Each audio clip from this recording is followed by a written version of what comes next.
vamos directamente a lo que es la fase de los saltos de longitud, la carrera de aproximación, la batida, el vuelo y la caída. A mí me va a tocar hablar sobre la carrera de aproximación. Bueno, tenemos la aproximación, la curva de recorrido de velocidad y entre despegue y aceleración. Tenemos la curva y la aceleración acá abajo. Básicamente un saltador debe generar velocidad para la carrera de aproximación, o sea, la aceleración, al llegar a la batida y en el despegue. Puede ser una entrada caminando o un comienzo de carrera, o puede ser un comienzo de pie. Para esto entonces hay que asegurarse de tener de otra marca de verificación, ya sea el primer paso o el primer ciclo en el segundo paso. Enfocarse en los pasos de carrera, ejemplo 20 pasos como ejemplo, o 10 ciclos. Un ciclo es solo contando un pie, para que se entienda bien. En Chile se les llama dobles, pero hay mucha gente en el mundo que usan pies. ¿Por qué pies? Porque no son dobles, son pasos. Pueden ser 19, pueden ser 18, 17, 21, etcétera, etcétera. Algunos utilizan el pie de salto para el comienzo de la carrera, pero otros utilizan el pie contrario. Esto para concentrarse en el pie de empuje o tracción. Ejemplo, vamos a dar un ejemplo de 20 pasos de carrera, o sea, 10 ciclos. 10 ciclos serían 6 pasos de aceleración, 6 pasos de transición, 4 pasos de fase de ataque. Y los 4 pasos finales en la fase de preparación a la batida. Eso en cuanto a ciclo y en cuanto a división de fase. Yo sé que algunos utilizan otros ciclos, otras fases también para llegar a la tabla de batida, pero lo pongo como ejemplo esto, ¿ya? Otro ejemplo, 16 pasos de carrera, serían 8 ciclos, serían 6 pasos de aceleración, 4 pasos de transición, 4 pasos de fase de ataque. Y al final, 4 pasos finales en la fase de preparación a la batida. Los 4 pasos finales, que serían 2 ciclos. Aquí tenemos la variante de una carrera de impulso. ¿Ya? Tenemos una primera variante que la vemos acá al centro, que es prácticamente una recta. ¿Ya? Una recta. Tenemos la segunda variante que es acelerar, mantener y llegar con un poco de velocidad, lo que queda de velocidad en el transcurso de la carrera. Y también tenemos una fase de empuje, mantención y vuelve a acelerar. Son diferentes tipos de formas de preparar digamos, la fase de ataque a la tabla. La primera parte de ejecución de la fase de acción de la carrera es similar a la salida en forma de los atletas de velocidad. Estos aceleran, sin taco de partida, por supuesto. ¿Ya? En el fondo de la salida como si fuera un velocista, un sprint, pero la diferencia está que no hay bloque de partida como un velocista. La condición de esta fase es una carrera de empuje, levantando el pie y traccionando. La cabeza baja, el braceo enérgico para asegurar mantener un equilibrio. Ahí vemos una imagen abajo. La transición, la segunda parte del comienzo de la carrera, la transición es una parte muy importante porque va a estar en la fase de conducción de la fase de ataque. Lo mismo que los velocistas, hay que mantener la velocidad ganada en la fase de aceleración, caderas altas, soltura corporal. En esta fase de transición, donde quieras que vaya la cabeza, ahí es donde tú vas con tus caderas, irán tus caderas, ¿ya? Así que cuando un atleta abandona la primera fase de aceleración, si se sigue mirando hacia abajo, sus caderas se hundirán. Y por el contrario, si su cabeza sube, subirá su cadera naturalmente. Esa es una forma de trabajarlo. En resumen, lo que hace para esta fase de transición es pasar de una posición de empuje, donde estamos inclinados, a una posición ascendente, donde se puede correr como lo hace un velocista al llegar a su máxima velocidad. Entendiendo que una máxima velocidad para llegar a la batida es una velocidad óptima, como decía Sandro anteriormente. Para esto, la mejor manera de hacerlo es comenzar a levantar la cabeza lentamente. Al momento de levantar lentamente la cabeza, ya me aproximo a una velocidad máxima. Un ejemplo para trabajar esta fase. Decirle a los atletas que piensen en su carrera de transición. ¿Ya? Es una forma de trabajar. Piensen como si estuvieran mirando los números del reloj. ¿Ya? Coloquémonos en esta fase de transición. Digamos, son 3 ciclos o 6 pasos. ¿Ya? Cuando solo 3 pasos de estos 6 en este caso 3 izquierda, sin batida, y es de ese pie, es el pie de la batida. Así que sí, al comienzo de la fase de aceleración, mi cabeza estaba abajo y empujando o traccionando, yo estaba mirando a las 6 puntos. Es como va a tener una imagen lo que se tiene que concentrar el atleta. ¿Ya? Luego, en el primer ciclo de mi fase de transición, o sea, los 2 pasos siguientes, fui a las 5. Luego las 4, la cabeza va subiendo lentamente. Luego las 3, subo sumamente y completamente mi cabeza.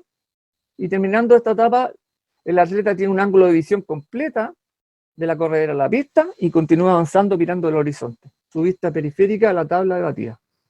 Esa es una forma de trabajar. Y eso no es de la noche a la mañana. Sobre todo al comienzo, sobre todo para la gente que está iniciándose, tiene que ser poco a poco. Esto es una forma de trabajar de Mike Powell, para que ustedes entiendan. Él trabaja con sus chicos porque él actualmente es técnico y él lo hizo personalmente. Trabajó de esa forma. Fase de ataque. Tratar siempre de subir las caderas. En este caso, ir muy alto. Correr y sentir sus pies ligeros y rápidos. La fase de ataque de 2 ciclos, o sea, los 4 últimos pasos. En el ataque hay un tipo diferente de carrera, por lo que se debe concentrarse en no perder la velocidad ganada y guardando la energía para la parte final de la preparación de la batida.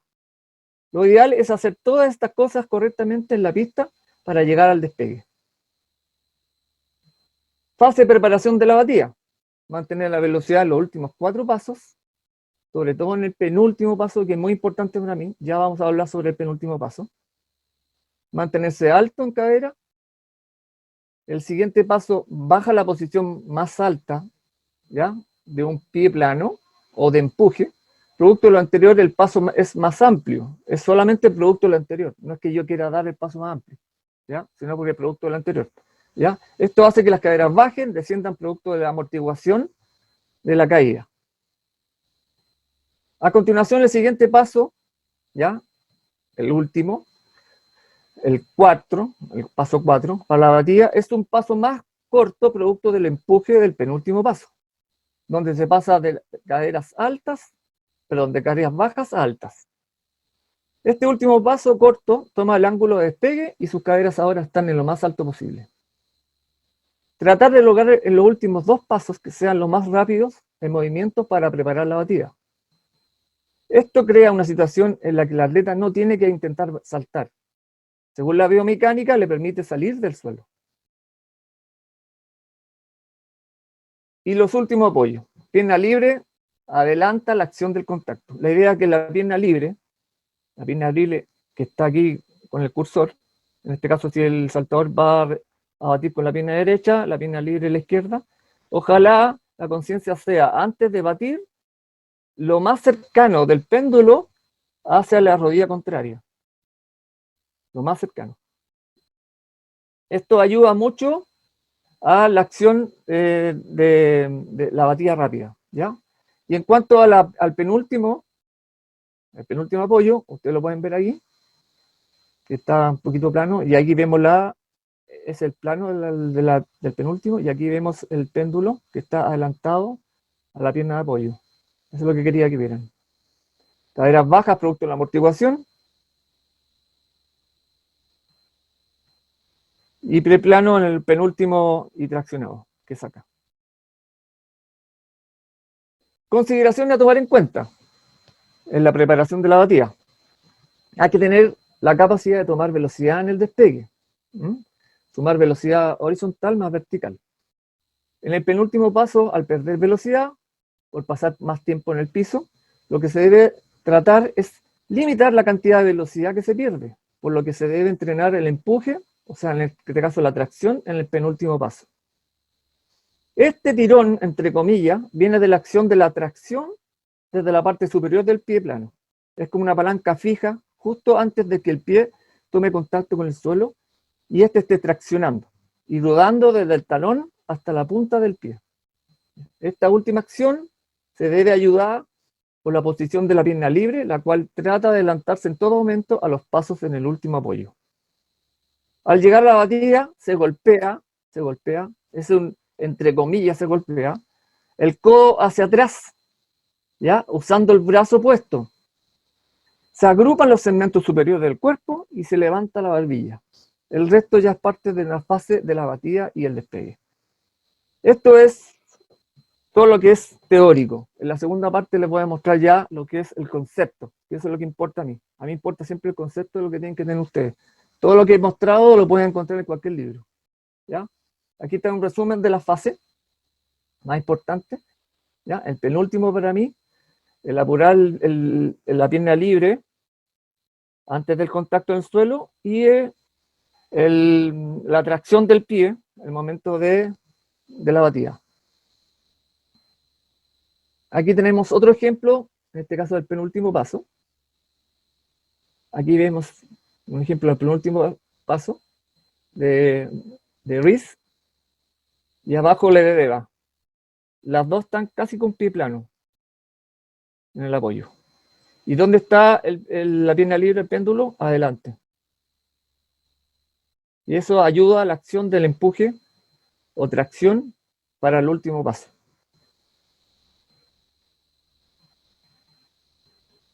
Y aquí están las comparaciones. Van a ver la mano derecha, una comparación de mano derecha, una grabación biomecánica que se hizo, si no me equivoco, en Holanda, y a mano izquierda una saltadora, y van a ver las diferencias entre uno y otro. Fíjese el mano derecha.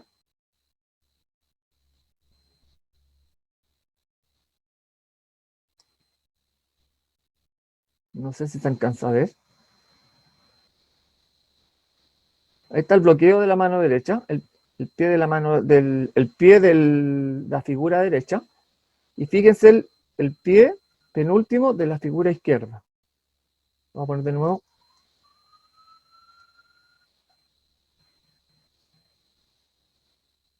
A ver.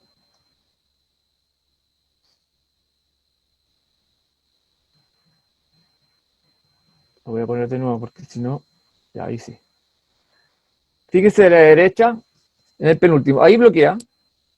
Y la anterior, la chica a la izquierda, el pie plano para el empuje. Bueno, es uno de los mayores errores que cometen los deportistas y los atletas, que se dice como que se matan el salto en el penúltimo. ¿Ya? Yo tengo un atleta que lleva años tratando de sacar ese problema y no lo he podido sacar. No lo he podido sacar. Bueno, hay estadísticas biomecánicas de los saltadores. Ustedes pueden tener, este puesto puede encontrar en cualquier revista o por googlearlo. En cuanto a la performance, la entrada en velocidad a los últimos metros, que es muy importante, que no tocó hoy día eso, no lo va a tocar. ¿Ya?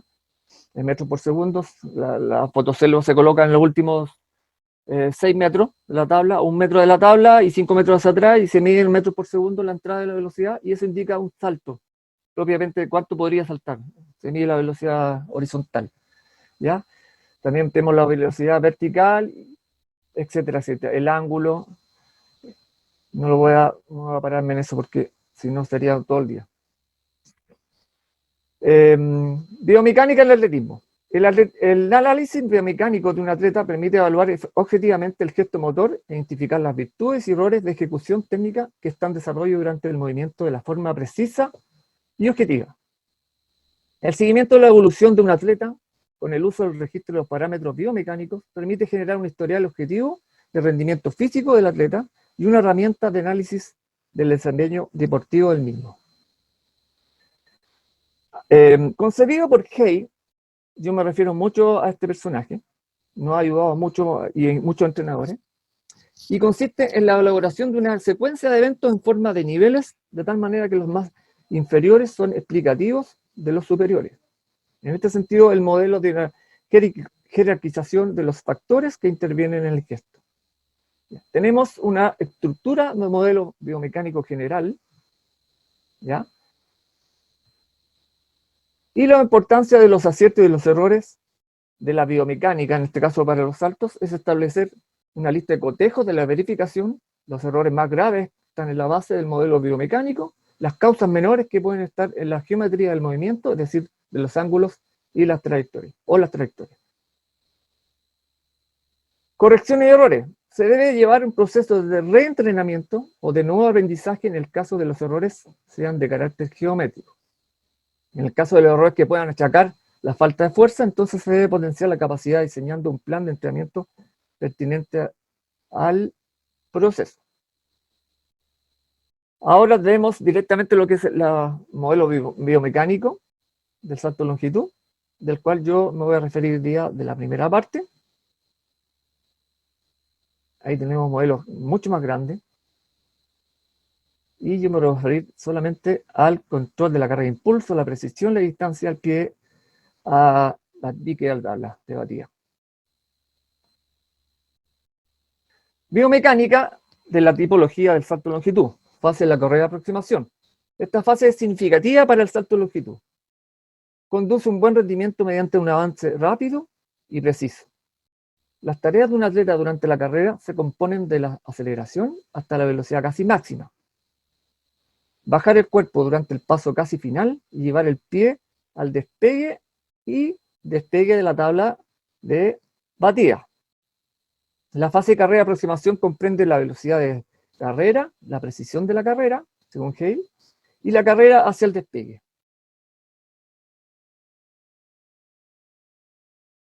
Aquí tenemos una tabla también de acciones musculares, lo que pasa en una carrera de aproximación. ¿Ya? La estructura, las acciones, los músculos que se mueven, que se trabajan, etcétera, etcétera. No vamos a detener esto. Y aquí viene la parte que yo quisiera como abrir y que ustedes empezaran a comprender un poquito más a dónde yo quiero llegar. Yo puse una tabla de velocistas, en este caso. ¿Ya? Tengo los mejores velocistas, las mejores marcas de velocidad que se han hecho en los últimos tiempos. ¿Ya? Tenemos Usain Bolt, Gay, Powell, Montgomery, Grimm, Lewis, Johnson, etcétera, etcétera. Toda la parte biomecánica, en el fondo, de la velocidad cada 10 metros de carrera, en el cual yo pronostico las mejores marcas en cuanto a metros por segundo cada 10 metros. ¿Ya? Y saco lo mejor abajo y hago un promedio de esas marcas. Ya me voy a decir de qué se trata. Promedio de aceleración, velocidad máxima de mejores velocistas entre 60 y 70 metros. El promedio fue un 12,50 metros por segundo, que no está tan lejano lo que es el récord mundial, la velocidad que tuvo el récord mundial, en este caso Don Powell, o la velocidad que entra Lewis. En este caso hice el gráfico, ya que ustedes corresponde a los 60 y 70 metros, la velocidad máxima alcanzada en el promedio de las mejores carreras de 100 metros, ¿ya? Entre 60 y 70 metros, sabiendo que la carrera de aproximación está entre 50 y 40 metros, en una carrera de longitud, de salto de longitud, ¿ya? Y normalmente las marcas oscilan, las mejores marcas están entre 40 y 50 metros, que serían entre 11,63 y 12,5.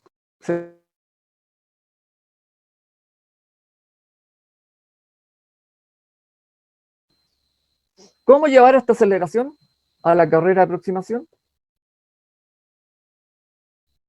¿Quiénes predominan? ¿Velocistas saltadores? ¿Saltadores velocistas? Esa es la pregunta que uno se hace y que me gustaría llevarla a que ustedes como que meditaron un poco. Si yo entreno a un velocista para que salte, o si entreno a un saltador y que después sea un velocista.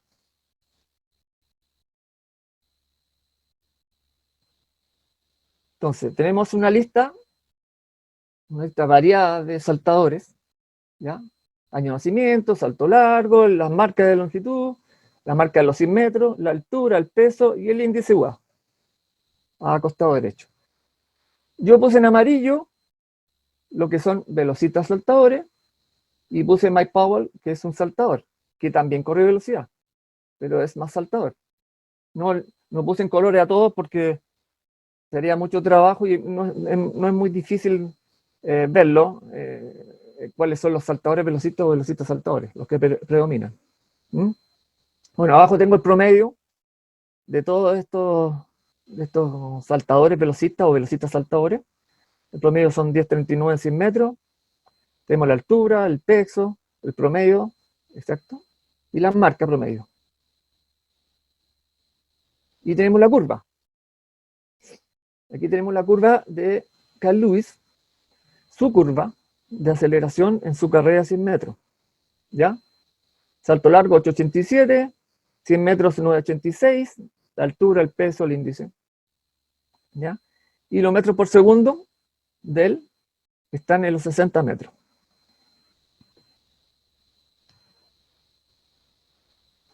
Aceleración. 26 pasos tiene Carl Lewis en su mejor salto. Metros por segundo en los últimos metros. 11,26 metros por segundo en su mejor salto. En los últimos 6 metros de entrada. Recuerden que son 5 metros partiendo desde el metro de la tabla, 5 metros hacia atrás. ¿Ya?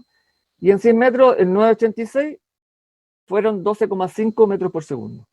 Diferencia menos 6,55% de diferencia, que fue la velocidad que obtuvo en los 100 metros planos, menos la velocidad que obtuvo cuando hizo su mejor salto largo.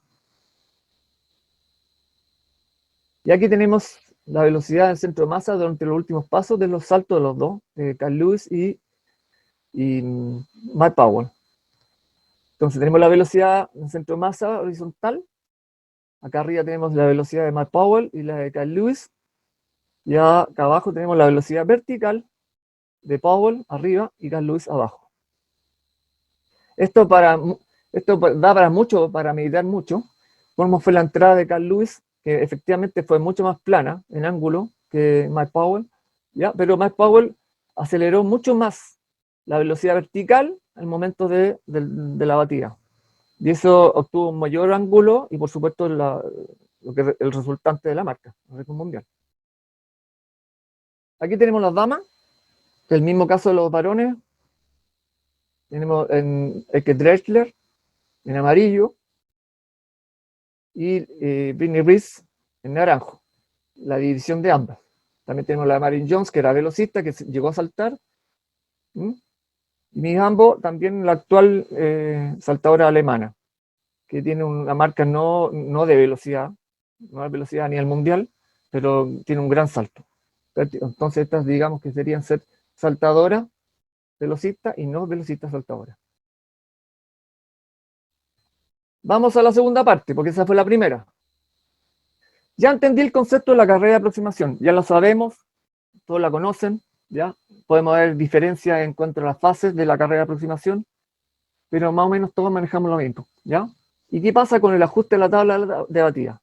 Ese es el concepto que todos nos pillan. ¿Cómo yo puedo trabajar el ajuste dentro de la carrera, el ajuste de la tabla de batida? Bueno, esto va más para la parte científica. Aquí es una página que ustedes la pueden tener. Si yo la abro, bueno, vamos a quedar pegados, porque en forma es un juego. Es un juego donde yo puedo jugar si llego bien a la tabla o no. Es de acción-reacción, pero hay un monito que va corriendo, un dibujo animado, y que yo tengo que apuntar justo a la tabla. ¿Ya? A favor, la precisión de los saltos, a favor. Tengo la consistencia, la seguridad, la autoconfianza, la competitividad, el control de la activación, y en contra tengo la inseguridad, la ansiedad, la inestabilidad, las lesiones, y cómo trabajar. ¿Cómo trabajar esto? Bajo la didáctica, la metodología, la psicología y la optometría deportiva, que es la percepción visual. Muy importante la percepción visual. Tenemos un riesgo, y eso tiene que ver todo lo con la parte psicológica. Tenemos un riesgo los nulos. ¿Ya? Aquí al lado tenemos una imagen de una saltadora llegando a la tabla de batida, pero no específicamente una buena batida. Se regalan muchos centímetros, 12 centímetros. Vamos a ir primero con la anécdota para que ustedes entiendan lo que es la parte psicológica de poder quedar fuera por un nulo. ¿Ya? Y como ejemplo, vamos a poner un ejemplo de Jesse Owens. ¿Ya? En las clasificaciones para la prueba de salto de longitud, Jesse Owens se quedaba solo a un intento de clasificar. Ojo que para calificar tenía que pasar la ronda calificatoria, igual que todos los Juegos Olímpicos, dos rondas, y estaba a punto de quedar fuera de la final. No de la final en sí, de la prueba final, sino que la ronda clasificatoria. ¿Ya? Y el alemán Karl Lutz se acercó y le dio una serie de consejos a Owens, y con esto pudo clasificar. Si no, no hubiera ganado. ¿Ya? En Juego Olímpico de México, en 68, Bob Beamon, aunque ustedes no lo crean, también estuvo a punto de quedar fuera. ¿Ya? Beamon comete 2 nulos en las rondas de clasificación y solo queda un intento para poder clasificar la final. Y al costado, su medio entrenador, Ralph Boston también competía, pero era su medio entrenador. ¿Por qué? Porque él lo manejó, lo entrenó, pero en ese momento eran rivales. ¿Ya? Pero él está en sí, cuando saltaba Beamon, le daba sus consejos. Y le grita, vamos que sea bueno. Inmóvil durante 20 segundos, se concentra en su carrera de impulso, su despegue, se observa a sí mismo en su vuelo para la caída.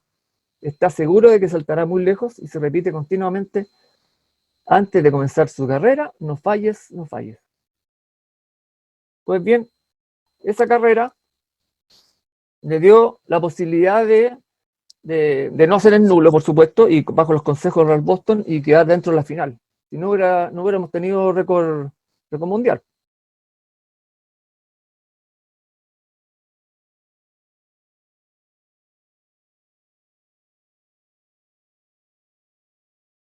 Bueno, esa fue la carrera de aproximación. No el salto ya lo conocen. ¿Ya? Atlanta en 1996. Carl Lewis. ¿Ya? Lo mismo pasó con él.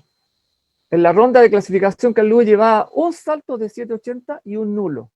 Solo le quedaba uno para clasificar. Y al final salta 830 para pasar a la ronda final. O sea, también no hubiéramos tenido un campeón olímpico por el factor de los nulos. Muy importante. ¿Ya? También tengo el salto de él.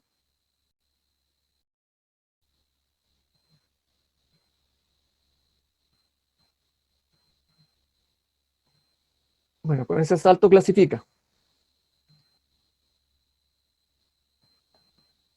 Y lamentablemente hay casos que les va bien y otros casos que les va mal. Nuestro Ibrahim Saladino, nuestro campeón olímpico, en Beijing, lo que pasó en Londres fue, defiende la medalla de oro en los Juegos Olímpicos de Beijing y estando dentro de los top 3 del año 2011, queda afuera en la ronda de clasificación de Londres. A mí me tocó ver esos saltos y fueron realmente, era para ganar nuevamente los Juegos Olímpicos. Pero lamentablemente fueron 3 saltos nulos.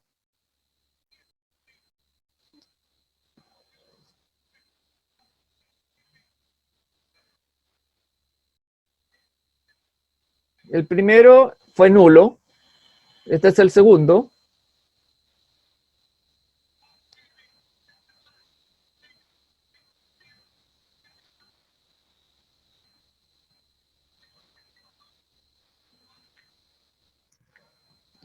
Y vamos al tercero. Solamente le queda uno.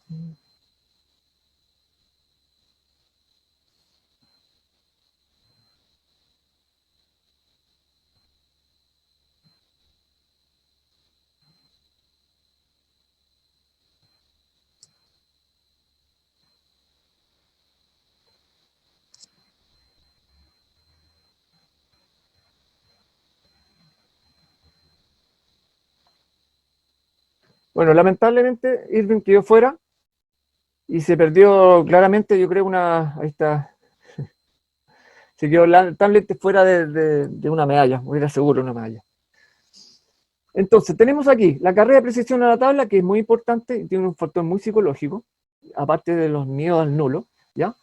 Tenemos a la izquierda, tengo la falta de precisión, en este caso Juliet, el Ibero, de Sao Paulo.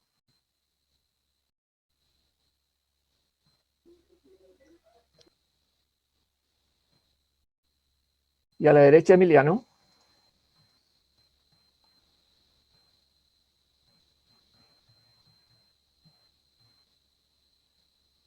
Bueno, el video no sé tan bien, debería verse bien.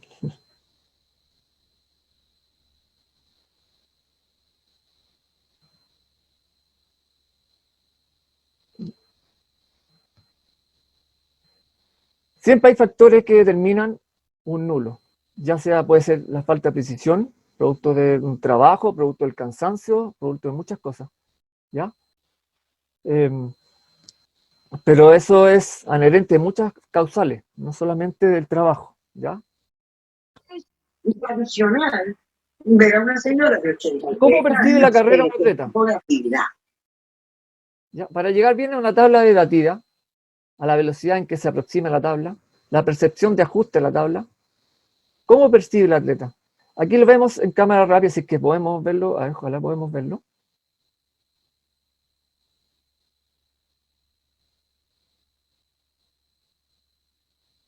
Esa percepción que tiene el atleta al momento de acercarse a la tabla de batida es la misma que nosotros podemos tener de un atleta cuando está afuera. Podría ser la misma, pero no es la misma. La percepción que tiene un deportista, un atleta que va acercándose cada vez más cerca a la tabla, es trabajable, psicológicamente trabajable, es perceptible. ¿Cómo podemos trabajarla? ¿Ya? Porque no solamente la carrera de batida, o sea, la carrera de aproximación, se trabaja con fases, sino que también hay otras que inciden, muchas cosas que inciden sobre la carrera de aproximación, ¿ya? Que para mí es clave. Esta es la llamada la velocidad subjetiva. Aquí tenemos los objetivos principales de una carrera de impulso y tenemos necesarios, lo más importante de una carrera de impulso, tenemos elementos básicos para el rendimiento, tenemos la posición para poder batir, la posición del cuerpo, y los condicionantes de las dos anteriores. Esto según Hay, ¿ya?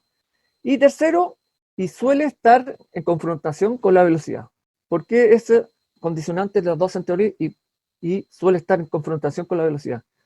Porque tenemos que tener una percepción para llegar a la tabla y al momento de tenerla. Esa percepción, lo que hago yo inconscientemente es bajar la velocidad. ¿Ya? Entonces, tenemos una visión de estereotipos que se llama en ortopedia y decimos que los atletas suelen mirar la tabla durante la carrera de aproximación, la orientación de la visión, y aquí tenemos la orientación de la visión en cuanto a cómo percibe el atleta, ¿se acuerdan lo del reloj? Cómo percibe el atleta lo que es la tabla de rechazo y para poder batir, ¿ya? Entonces, lo que decían los relojes era la visión a las 5, la visión a las 4, la visión a las 3, la visión a las 2, la visión a las 1. ¿Ya? Antes de la posición final para la batida, los atletas tienen 2 segundos para observación. ¿Ya? 2 segundos, o sea, es prácticamente nada. Un segundo analiza y el otro segundo se actúa, según la sensación de la velocidad con que se va a tirar. Eso es inconsciente lo que pasa en los deportistas, en los atletas. Eso uno no lo percibe cuando está fuera como entrenador. Pero los atletas, eso es lo que pasa dentro del atleta. El atleta lo percibe y tiene 2 segundos para observar la tabla y 1 segundo para analizar.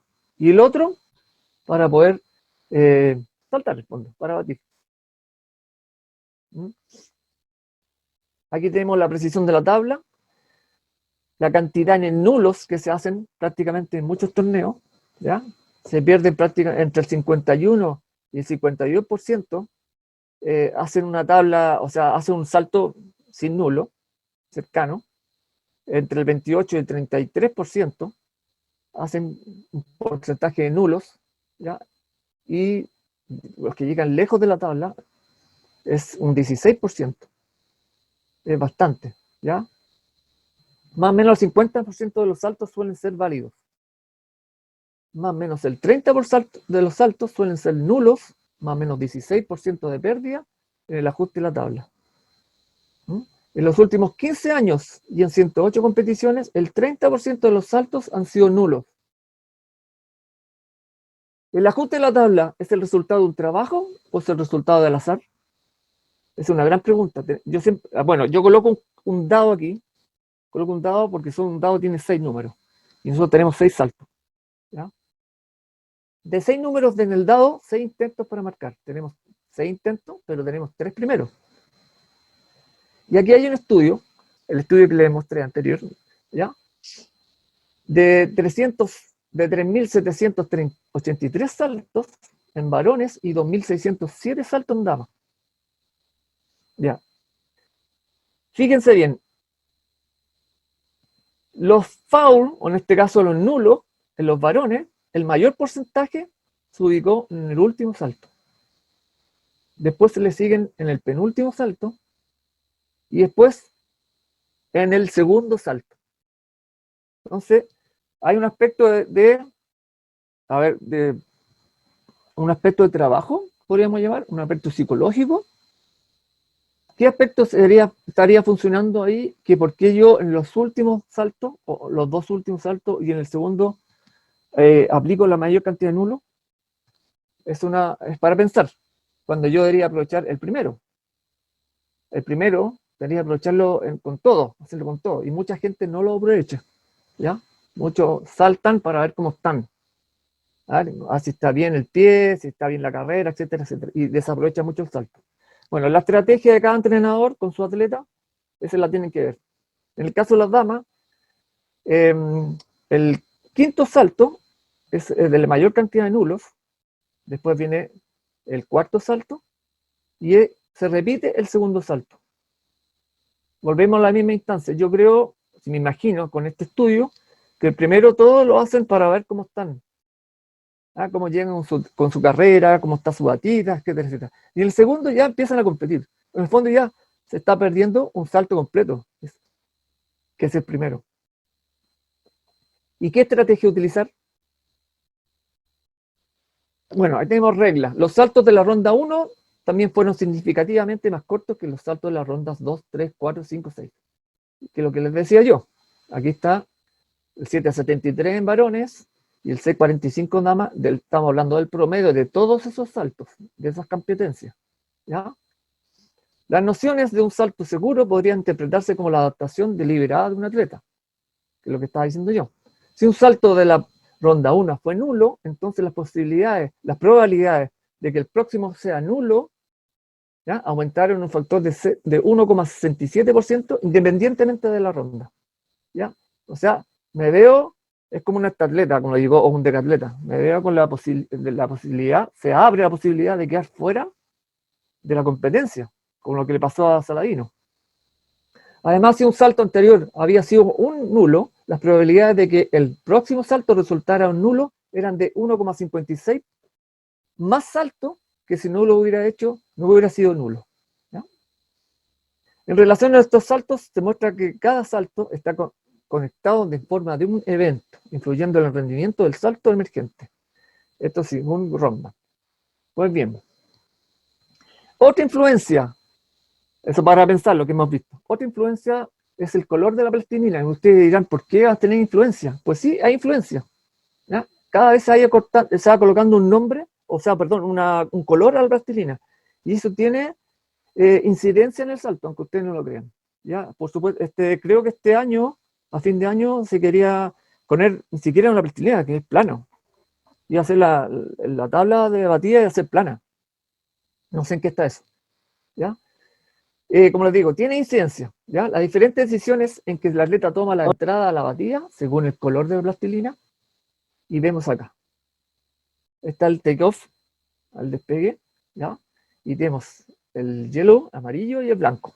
¿Ya? La incidencia es notable. ¿Ya? Es notable. Paso de la carrera. Acá abajo están los pasos de la carrera, por si acá, para que se entienda un poquito más. ¿Ya? Otros factores fuera de los nulos, la precisión, la medición de la variabilidad del apoyo, en el apoyo, comportamiento de la variabilidad en el velocista y en el saltador. Un velocista corre entre 43 a 45 metros, o entre 47 y 50 pasos en una carrera de 100 metros. ¿Ya?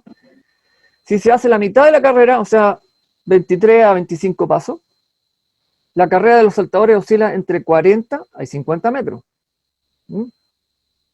Si tiene una fluctuación de un paso en los 100 metros, zancada como mínimo 2 metros, tendría una fluctuación de 1 metro en 50 metros. Y ya nos vamos aproximando a lo que les decía anteriormente, lo que vimos en la gráfica, de que si era un saltador velocista o era un velocista saltador.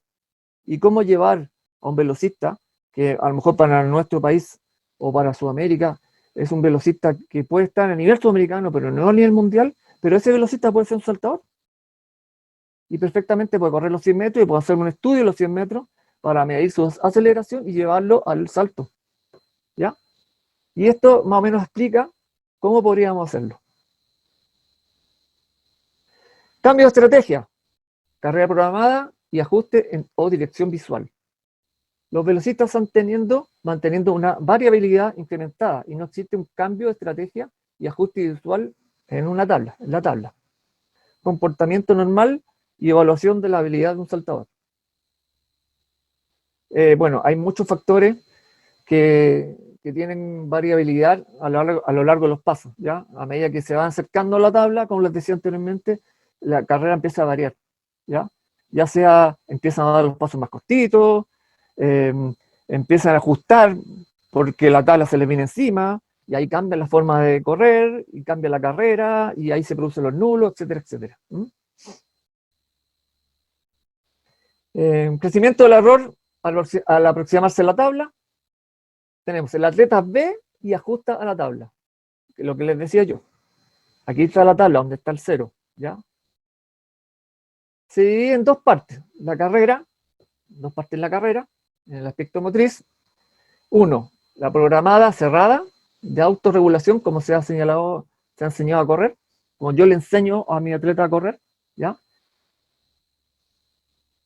Que es desde este punto, desde donde parte corriendo, hasta unos 4 pasos antes de la tabla de batida.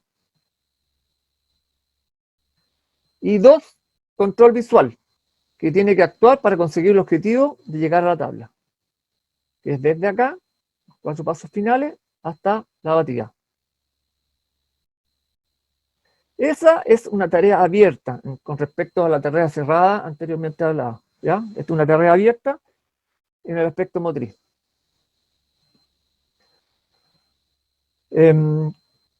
Los hombres a 5,1 pasos de la tabla, o 12,5 metros de promedio, según Hale, ¿ya? Las mujeres a 4,7 pasos de la tabla, o 9,7 metros promedio. Este es más o menos lo que se indica cuando un atleta va a acercarse a aproximarse a la tabla, y yo incluso puedo colocar hasta, como lo hace un entrenador que lo vamos a hacer más adelante, un intermediario, una marca en cual el entrenador puede observar el atleta cuando va entrando en la fase final, o el ataque, como le llaman algunos, a la batida.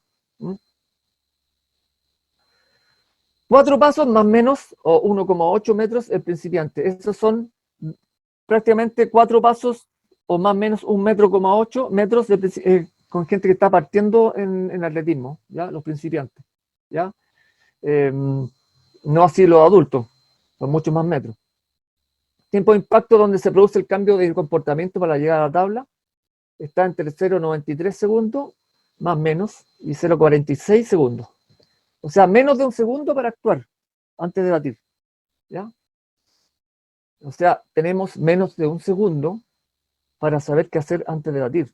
Como les decía antes, hay 2 segundos en cual yo estoy con la tabla presente, y tengo medio segundo después, un segundo después, para tratar de producir un cambio. Ya después la batida está. No cambia mucho el aumento de velocidad en la carrera previa. Si yo quiero aumentar mi carrera, no va a cambiar este último momento, ¿ya? Antes de llegar a la tabla. Todos los atletas, ya sea principiante o elite, tienen este ajuste visual, ¿ya? Todos los tienen.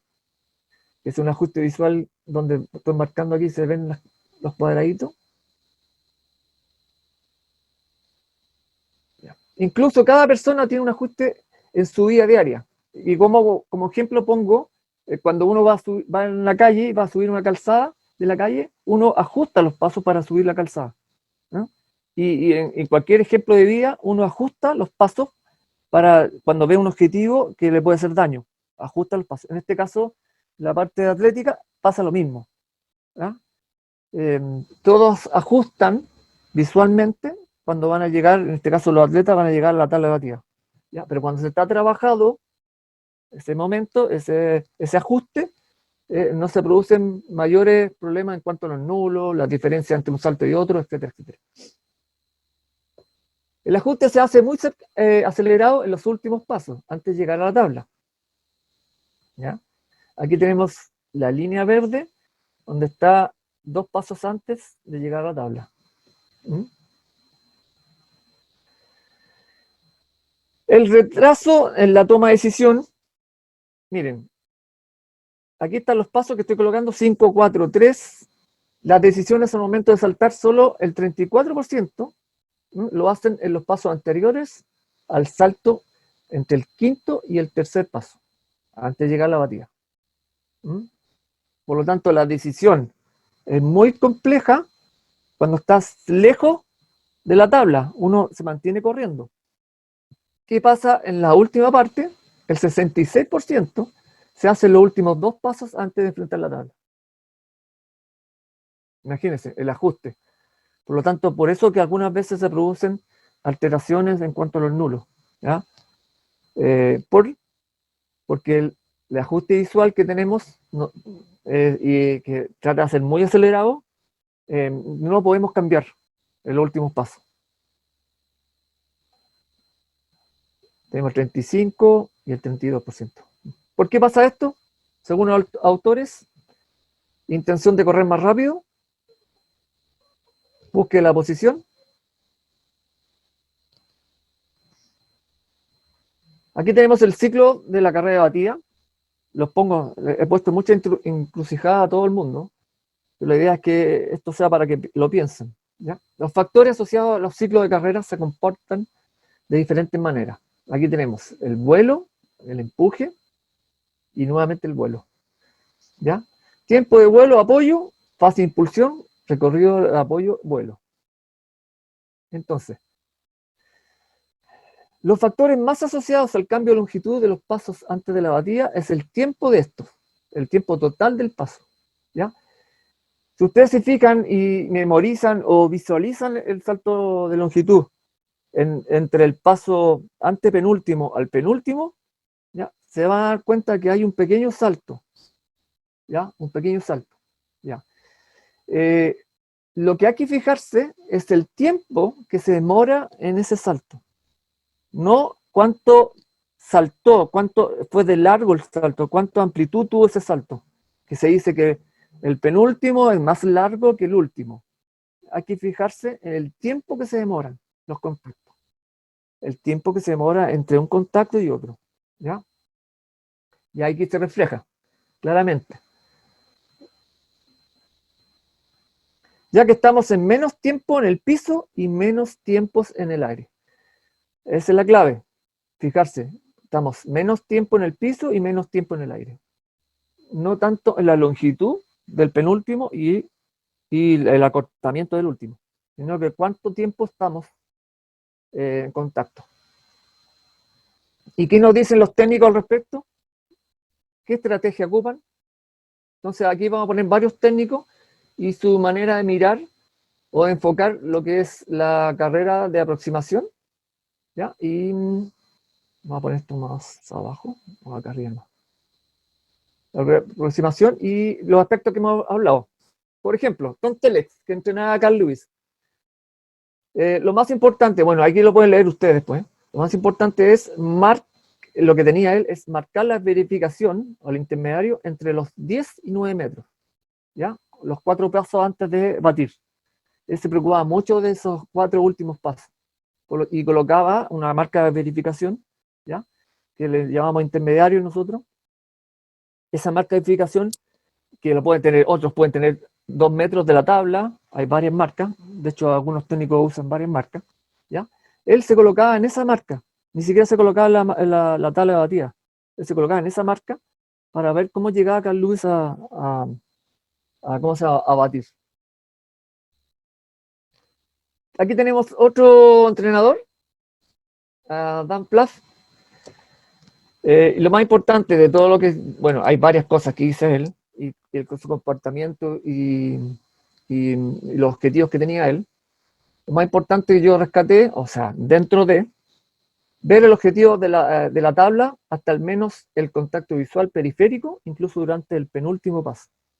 O sea, él sentía que tenía que mirar la tabla, pero solamente en contacto periférico, ¿ya? Hasta el penúltimo paso.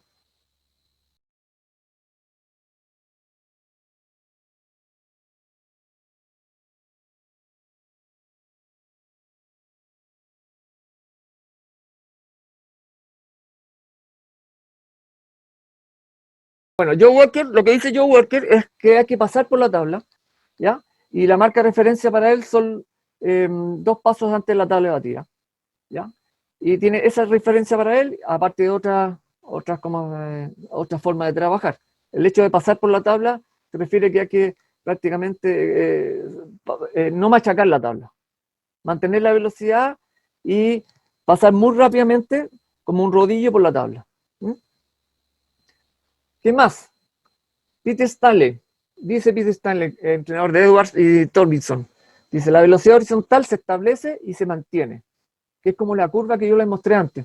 Es como una carrera muy pareja todo, en la aproximación a la batida, y se mantiene la velocidad constante, ¿ya?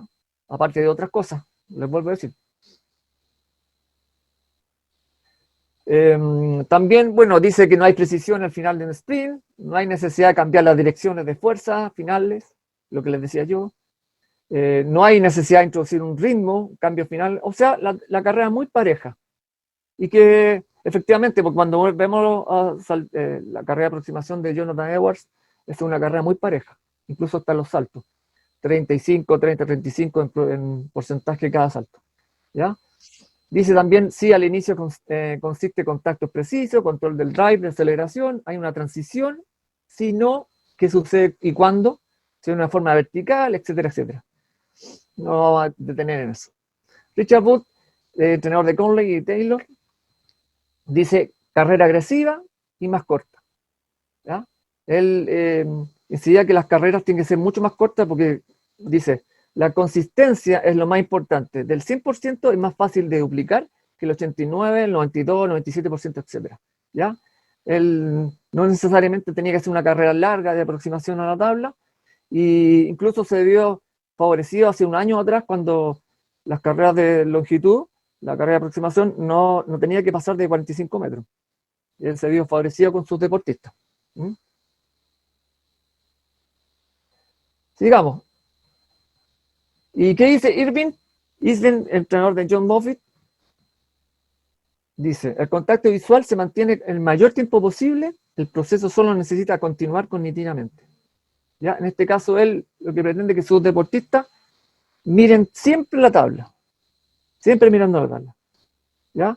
Hasta el momento de que pierda la visión por la batida. Es raro, sí, es raro ver gente que mantenga la visión constante siempre en la tabla. Fischer dice que entrenador de Brian Clay y también actual de Ruiz, dice trabajar varios puntos de control para la precisión de los atletas. En este caso él trabaja muchos puntos de control, trabaja el intermediario, trabaja los 2 pasos antes de la tabla, trabaja al comienzo para la pequeña carrera que tienen de envión para empezar a acelerar, pero eso como sabemos que en la parte de reglamento no podemos tener tantas marcas. Entonces, muchas veces se entrena esas marcas y el atleta eh, trabaja de otra forma, pone marcas entre comillas, aprovechándose, incluso el entrenador puede aprovecharse las líneas que hay en la pista para tener un mejor control de su atleta. ¿Mm? Randy Houston dice, nunca concentrarse en el ajuste a la tabla, al concentrarse en él como un problema, creará uno más grande. Y eso lo encuentro totalmente la razón. Bueno, Randy Houston es un entrenador de Mike Powell, Willie Banks, etcétera, etcétera. Y esto es muy cierto. Si uno se concentra tanto en los errores, al final crea uno más grande. También para tenerlo en cuenta. Es como para tener una juguera, meter todo y trabajar todo con ciertos atletas. Distribución de la energía por la pista, también dice Randy. y 4 fases de la carrera de impulso. Bueno, lo vimos anteriormente, al principio, la primera presentación de cómo entrenaba Mike Powell a sus deportistas y cómo entrenaba él, y qué es lo que está mostrando él, Randy Houston, 4 fases de la carrera de impulso. El 20% es innato y el 80% se aprende. ¿Y qué dice Mike Powell como entrenador ahora, actual? No mirar la tabla, sino perderás velocidad. Eso es lo que dice él. Y claramente cuando vemos saltar a Mike Powell en su famoso salto de récord mundial y otros saltos, también perfectamente va con esa filosofía, ¿ya? Y tenemos a nuestro Nelio. ¿Y Nelio cómo trabaja? Problemas específicos sobre el ajuste visual y utilización de marca intermediaria. Ahí lo tenemos con Mauji y con Emiliano y Saladino arriba. A ver, vamos a ver si podemos ver la vista periférica de Saladino. No sé, a ver, vamos a ver si se puede ver. Fíjense.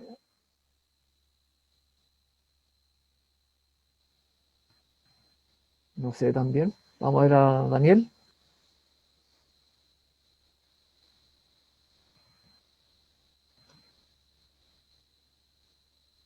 Va mirando abajo ahí. Y solamente al final, cuando despega en la batida, sube la vista. Aquí Okotu.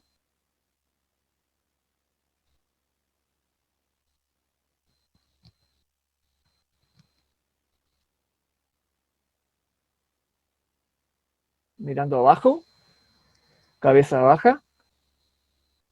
Al momento de subir la cabeza, sube la cadera y mira al frente. Nunca más mira abajo. Hay un punto fijo al frente en el cual está mirando. Baja la cadera y el despegue.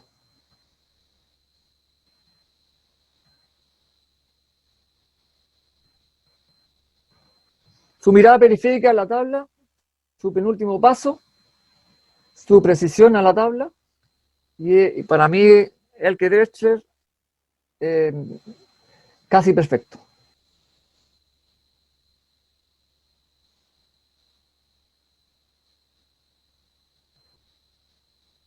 Tabla justa, mirada al frente, y eso es parte de otra charla.